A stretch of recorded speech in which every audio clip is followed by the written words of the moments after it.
یه فیلم درباره تجاوز به روح انسان، به کرامت انسانی، درباره اینکه دیکتاتورها و سیستم‌های توتالیته چطور و با چه روش‌هایی حکومت میکنن. سومین فیلم بلند آقای لانتیموس که اولین فیلمی بود که باعث شد لانتیموس پاشو از یونان فراتر بذاره و تبدیل بشه به یک کارگردان جهانی.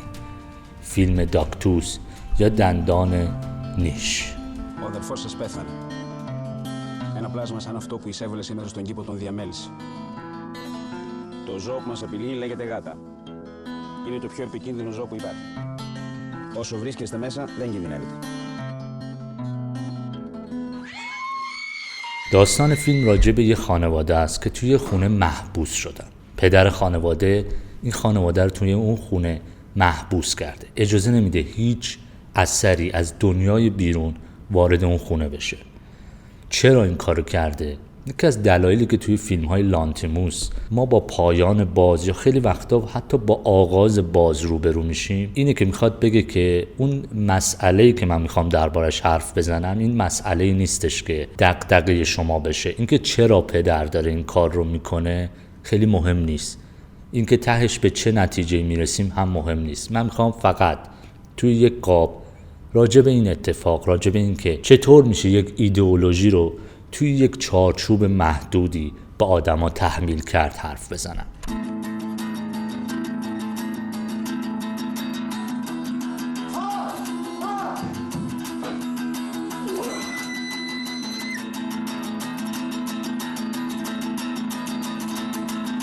فیلم دندان نیش به خاطر صحنه‌های جنسی و خشنی که داره شاید تماشاش برای همه مناسب نباشه. بریم درباره فیلم دندان نیش دقیق تر بشیم. سلام، به سینماچی خوش اومدید.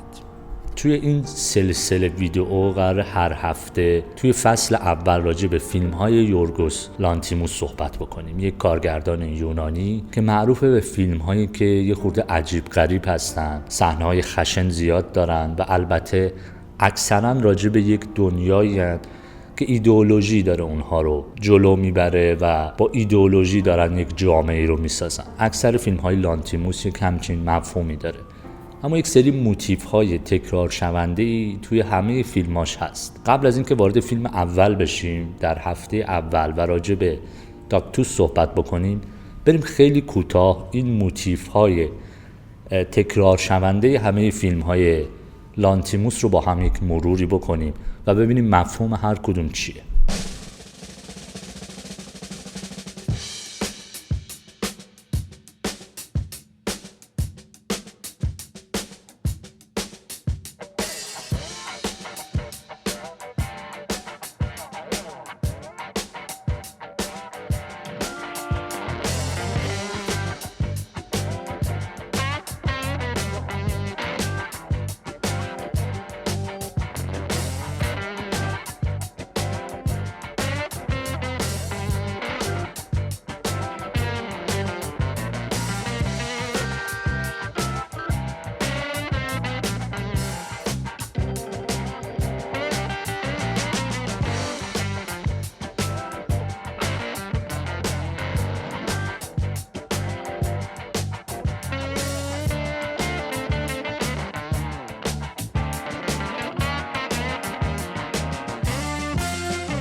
این موتیفا توی اکثر فیلم‌های لانتیموس تکرار شده. با توجه به اینها حالا بریم ببینیم فیلم داکتوس چه حرفای مهمی رو قراره به ما بزنه.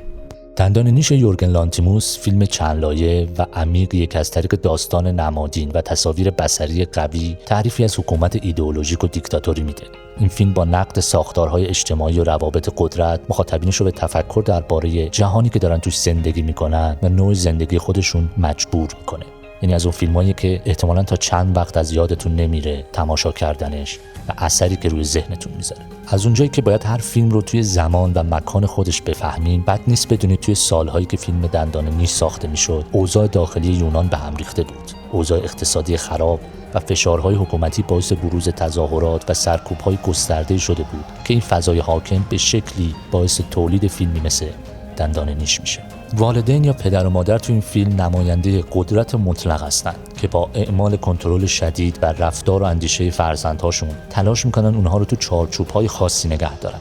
این کنترل نه تنها فیزیکی بلکه روانی و عاطفی هم هست. والدین با ایجاد ترس و ارائه اطلاعات غلط فرزندانشون رو از دنیای بیرون منزوی میکنن. والدین از داستان‌های ترسناک درباره دنیای بیرون استفاده میکنن تا بچه‌ها رو توی خونه نگه دارن. مثلا داستان‌هایی درباره گربه‌های وحشی که خارج از خونه پرسه میزنن و خطرناکن. یا مثال دیگه از کنترل و قدرت زمانیه که پدر خانواده تصمیم میگیره که هر گونه تماس با دنیای بیرون باید از طریق خودش صورت بگیره. پدر تنها فردیه که میتونه خونه رو ترک کنه و کالاهای مورد نیاز خونه رو هم تأمین کنه. این یعنی انحصار قدرت، نمادی از کنترل مطلق و محدود کردن دسترسی دیگران به اطلاعات و اقتصاد و منابع. توی یه صحنه دیگه میبینیم که پسر میره کنار دیوار و با دوست خیالی صحبت میکنه. اما پدر وقتی میفهمه که یه دوست خیالی داره پسرش، شروع میکنه به تنبیه کردن و ترسوندنش که تو حتی اجازه نداری که به یک دوست خیالی فکر کنی که بیرون از این خونه زندگی میکنه. یعنی پدر حتی از خیال کردن بچه ها هم میترسه. یا اینکه پدر بچه ها رو از گربه میترسونه و بعد به اونا یاد میده که چطور در مقابل گربه ها از خودشون دفاع کنن. میگه باید مثل سگ رفتار کنید تا گربه ها از شما بترسن و به شما آسیبی نرسونن. در واقع داره هویت بچه ها رو عوض میکنه و از اونا سگ میسازه. سگ نماد اون حیوانیه که به دست بشر اهلی شده و داره برای اربابش یا انسان زندگی میکنه. اتفاقا اسم فیلم یعنی داگتوس هم اشاره مستقیم تری داره به دندان سگ، البته توی ایران به دندان نیش معروف شده. پدر حتی روی نیازهای جنسی بچه‌هاش هم کنترل میکنه. به همین خاطر مجبور میشه گاهی افراد غریبه رو با چشم‌بند به خونه بیاره تا نیاز بچه‌هاش رو برطرف بکنه. اما حضور همین غریبه ها کم کم سوالهایی رو برای بچه‌ها به وجود میاره. اما سه فرزند خانواده تو این فیلم هر کدوم نمایانگر جنبه‌های مختلفی از تأثیرات تربیت و کنترل سختگیرانه والدین. فرزند بزرگتر یعنی خواهر بزرگتر کمی شکاک‌تره و نشانه‌هایی از کنجکاوی و تمایل به کشف دنیای بیرون رو نشون میده. شخصیتش نمادی از افرادیه که به رغم فشارهای شدید و تربیت محدود کننده هنوز تو جستجوی حقیقت و آزادی هستند و سعی می‌کنن یک راهی برای فرار از این محدودیت‌ها پیدا کنن. آدمایی که سوال براشون به وجود اومده که آیا واقعا زندگی همین چیزیه که برای ما تعریف کردن یا نه. با یک ویدیو کاست که از دنیای بیرون به دستش رسیده شروع میکنه به تمرین رقص و سعی میکنه حرکات رو تقلید کنه. این نشون دهنده کنجکاوی و تمایل اون به کشف دنیای بیرون و آزادی از محدودیت‌های تحمیل شده توسط والدینشه. اون سعی میکنه از طریق این ویدیو چیزهایی رو که از اون مخفی شدن کشف کنه و رقصیدن در واقع یک نوع واکنش طبیعی بدن و ذهن به این اثره. اما فرزند دوم یا خواهر کوچکتر به نوعی نمایانگر پذیرش و انطباق کامل با قوانین والدینه. اون کمتر به واقعیت‌های بیرون از خونه شک میکنه و به شکل چشمگیری از پدر و مادرش تبعیت میکنه. شخصیت اون نمادی از افراد یا جوامعی که به شدت تحت تاثیر پروپاگاندا و تربیت محدود کننده قرار گرفتن و به سختی قادر به تصور دنیای بیرونن. اما فرزند دوم یا خواهر کوچکتر مثلا توی یکی از صحنه‌ها به شدت به قوانین والدینش پایبنده و وقتی والدین به اون میگن که گربه‌ها موجودات خطرناکی هستن، اون بدون سوال اینو میپذیره. این پذیرش بیچون و چرای اطلاعات نادرست و ترس‌های ساختگی نمادی از افرادیه که بدون شک و تردید پروپاگاندا و اطلاعات نادرست رو میپذیرن. اما فرزند پسر اونم تا حدود زیادی تحت تاثیر تربیت پدر و مادر قرار گرفت، اما همچنان نشانه‌هایی از نیازها و تمایلات طبیعی انسانی رو تو خودش نشون میده که با قوانین ساختگی والدینش در تضاده. یعنی سوال برای پسر از اینجا به وجود میاد، از فیزیولوژیش، از بدنش به وجود میاد که این مدل نیازهایی که من در بدنم احساس میکنم با قوانین بیرونی که پدرم داره درباره من میگه متناقضه. شخصیتش میتونه نمادی از تنش‌های داخلی و تعارضات ناشی از سرکوب نیازها و تمایلات طبیعی توی یک محیط کنترل شده باشه. پسر خانواده توی یکی از صحنه‌ها وقتی که با خواهرش داره بازی میکنه، نشانه‌هایی از نیازهای طبیعی انسانی مثل خشونت، رقابت رو تو خودش میبینه. اون تو این بازی‌ها نقش‌های مختلفی رو بازی میکنه که نشون دهنده تنش‌ها و تعارضات درونی خودشه. پسر خانواده به شدت در تعارض با نیازهای بدنیش و دنیای بیرونی که براش تعریف شده. این صحنه نشون میده که حتی تو محیطی کاملاً کنترل شده، نیازهای طبیعی و انسانی نمیتونن به طور کامل سرکوب بشن و در نهایت به شکل‌های مختلفی بروز پیدا میکنن. اما مفاهیم و نمادهای مرتبط با مادر خانواده. اولیش همدستی در سیستم کنترل و سرکوبه. مادرم مثل پدر در بازگویی دروغ‌ها و قوانین ساختگی به فرزنداش مشارکت داره. اون به همراه پدر به بچه‌ها آموزش میده که دنیای بیرون خطرناکه و هرگز نباید از محدوده خونه خارج بشن. این همدستی در حفظ سیستم کنترلی نمادی از افرادی که تو نگه داشتن یک نظام سرکوبگرانه نقش دارن. حتی اگه خودشون به طور کامل توی اون نقش فعال نداشته باشن، اما در واقع همدست این نظام سرکوبگرانن. نکته دوم نمایش انفعال و تبعیت. تو بسیاری از صحنه‌ها مادر کمتر از پدر نقش فعالی در تحمیل قوانین داره و بیشتر به عنوان یک ناظر منفعل عمل میکنه. این انفعال میتونه نمادی از افرادی باشه که به دلیل ترس یا انواع وابستگی یا شرایط دیگه در مقابل ناعدالتی و ظلم سیستم‌های سرکوبگرانه سکوت میکنن و تبعیت میکنن. مادر گاهی در مواجهه با رفتارهای غیر طبیعی بچه‌هاش دچار تردید و نگرانی میشه. این تناقضات و نگرانی‌ها نشون میده که حتی تو داخل سیستم‌های سرکوبگرانه هم نشانه‌هایی از تردید و ناراحتی از نقش‌های تحمیلی وجود داره. این میتونه نمادی از افراد یا جوامعی باشه که با وجود همدستی تو یک نظام ناعادلانه دچار تناقضات و چالش‌های درونی میشن. در واقع مادر در داکتوس نمادی از پیچیدگی‌های نقش‌های خانوادگی و اجتماعی که توی اون می‌بینیم افراد میتونن همزمان که همدست یک سیستم سرکوبگرانه هستن، قربانی اون سیستم سرکوبگرانه هم باشن. توی فیلم دندان نیش زبان و واژگان به شکل کنترل شده و محدود توسط والدین به بچه‌ها آموزش داده میشه. این محدودیت زبانی نمادی از محدودیت‌های فکری و روانیه که به افراد تحمیل میشه. کلمات جدید معناهای جعلی پیدا میکنن و این تغییرات عمدی در زبان مانع از درک واقعی جهان خارج توسط بچه‌ها میشه. این موضوع نشون میده که چجوری کنترل زبان میتونه به کنترل تفکر و درک آدم‌ها از مسائل منجر بشه. باز یه مثال بزنم. اونا به کودکانشون میگن که دریا کلمه‌ای برای یک صندلی بزرگه. این تغییر معنای کلمات نه تنها بچه‌ها رو از ارتباط با جهان واقعی باز می‌داره، یعنی زبان جهانی رو به اونها یاد نمیده و اونها رو منزوی میکنه، بلکه با این تغییر کلمات میتونن یک دنیای جدید برای این آدم‌های توی این خونه بسازن، یک دنیای دروغین که معنی کلمات و رفتار با باقی جهان متفاوته. یکی از نکات کلیدی فیلم نماد دندان نیشه. تو فرهنگ یونانی از دست دادن دندان نماد عبور از دوران کودکی به بلوغه.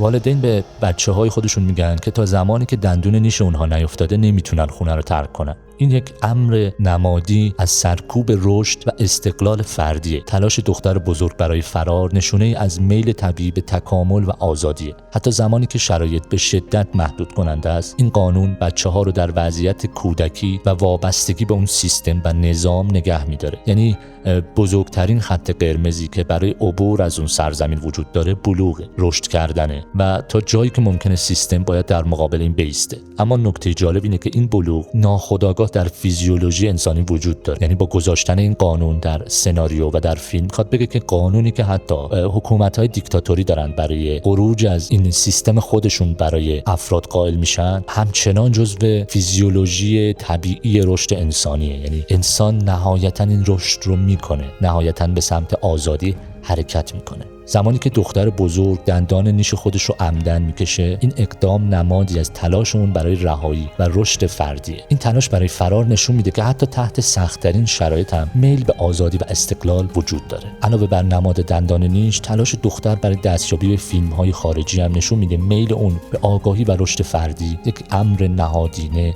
و یک امر طبیعی زندگی انسانیه. اون از زنی که برای رفع نیازهای جنسی برادرش به خونه میاد فیلم‌هایی رو قرض میگیره. این فیلم‌ها که از دنیای بیرون اومدن بهش یک دیدگاه جدید و متفاوت از واقعیت میدن. در واقع براش سوال ایجاد میکنن و میل اون به آزادی و رشد فردی رو تقویت میکنن.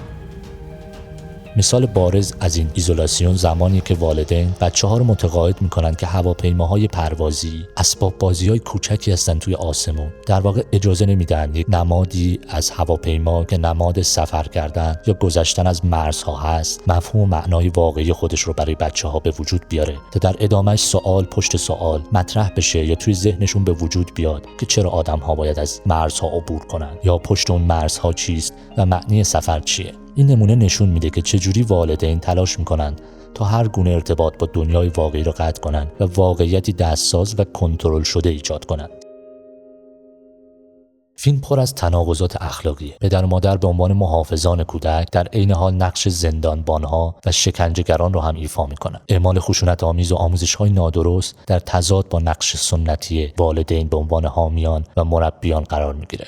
یکی از تناقضات اخلاقی توی فیلم زمانی نمایان میشه که پدر و مادر دختر بزرگ رو تشویق میکنن تا رابطه جنسی با مردی که از خارج به خونه وارد شده برقرار کنه، اما در این حال اون رو از هر گونه تماس با جهان بیرون منع میکنن. این رفتار نه تنها متناقضه بلکه نشون دهنده سوء استفاده و کنترل نادرست والدین یا حاکمان بر فرزندان یا جوامع. در واقع میخواد بگه در حکومت‌های توتالیته این مقدار تناقض به شدت دیده میشه، به این خاطر که بر اساس ایدئولوژی و بر اساس اون چیزی که میخوان تفسیر میکنن از وقایع و خب این تفسیر چون با واقعیت در تضاده باعث به وجود اومدن تناقضات اخلاقی و رفتاری بسیاری در این سیستم ها میشه. پایان فیلم با فرار دختر و مخفی شدنش تو صندوق عقب ماشین پدرش به پایان میرسه. این پایان باز به تماشاگران این امکان رو میده تا تفسیرهای مختلفی از سرنوشتش ارائه بدن. به نظر شما اون موفق به فرار میشه؟ آیا دوباره توسط پدرش پیدا میشه؟ اینو پایان به بیننده اجازه میده تا درباره مفهوم آزادی و رهایی فکر کنه و به عمق بیشتری از مفاهیم فیلم پی ببره. به نظر خیلی ها فیلم داکتوس هنوز موفق ترین و بهترین فیلم لانتیموسه. اما در ویدیوی بعدی میریم سراغ فیلم آلپس، دومین فیلم از لانتیموس که البته موفقیت‌های فیلم اول رو نداشته از نگاه مخاطبین، اما اونم فیلماییه که میتونیم حرفای زیادی در موردش بزنیم. نظر شما راجع به فیلم‌های لانتیموس و داکتوس چیه؟ و مرسی که سینما چی رو دنبال میکنید. مخلصیم. خدا نگهدار.